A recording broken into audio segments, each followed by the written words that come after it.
How's it going? So today on BKRsport, we are going to be starting up a new series every single Wednesday, coming in your subscription feed. Every single Wednesday, we're going to have this series going, week that was in sport. But anyway, let's just get straight into it.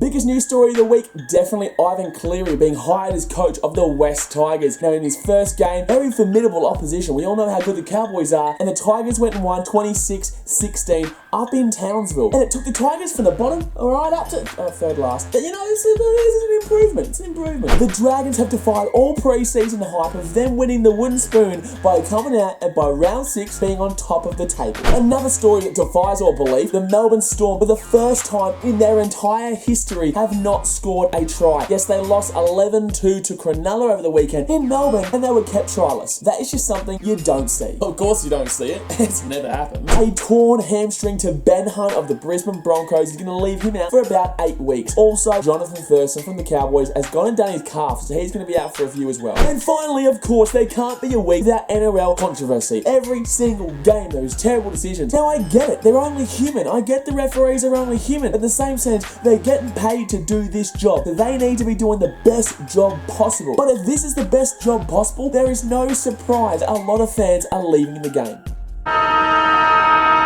The Gold Coast Suns have come out and destroyed the Hawthorn Hawks by 86 points. Massive scoreline, so close to 100. I was actually at the game, but just didn't happen in the end. If you had told me before the game started the Suns were going to win by 40 plus, I would have said you're insane. But 86 points, I would have said, someone please get this man some help immediately.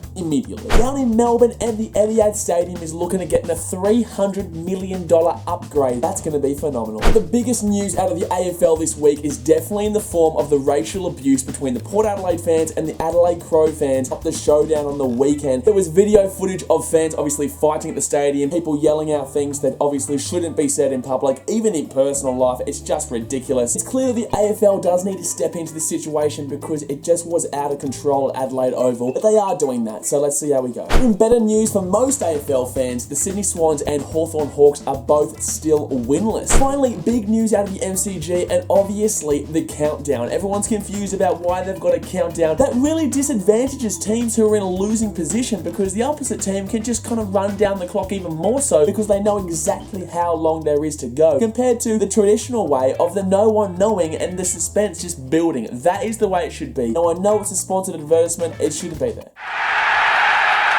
Chelsea continue to hold off rivals Tottenham for the Premier League title by 7 points. Meanwhile, two other London clubs, Arsenal and Crystal Palace, they played on Tuesday morning Australian time, and Arsenal got beat 3-0. That's obviously going to put a lot of pressure on Arsene Wenger. It's put a halt to their Champions League qualification. Overseas to the USA, and Donald Trump has encouraged a bid for the 2026 World Cup to be held as a joint venture, Canada, America and Mexico. In the A-League, the finals have been set. Sydney FC, Melbourne Victory, Melbourne City, Brisbane Roar, Perth Glory and Western Sydney Wanderers are all going to be fighting it out. Finally, in international news, Argentina have gone and sacked their coach Eduardo Bauza because of lack of performance. Now they sit in 5th. They're struggling to qualify for the World Cup in Russia 2018. Now we all know it's just not a World Cup without Argentina. They're only just out of the qualification right now by 1 place. Well, the automatic qualification. There's still 4 games to go, so plenty of time, Argentina fans. Plenty of time. The Melbourne Rebels and Western Force are in an emotional battle right now to keep their franchise. Australian Rugby Union has come out and said that there is going to be a chop off of one of the Australian teams at the end of this year. Now that's between the Rebels and Western Force. It's looking a little bit more like the Force at the moment. There's legal battles going on. There's a lot going on in Australian Rugby Union right now. Who will be the weakest link at the end of the season? Not too sure. But the ARU Chief Executive Bill Pulver has come out and given the option to stand down for his absolutely torrid handling of the situation. 2 South Africa teams are going to be facing the chop. Yes, they also face the same fate as the Western Force or Melbourne Rebels. Not too sure yet. There is word that it's going to be the Kings and the Cheetahs. Fiji have won the Hong Kong Sevens for the 3rd year in a row by beating South Africa, title rivals, 22-0 in the final. South Africa actually lead the tournament standings by 23 points over Fiji. Can Fiji make it up? There's only 3 tournaments to go. Singapore, Paris and London. Can they do it? Comment below.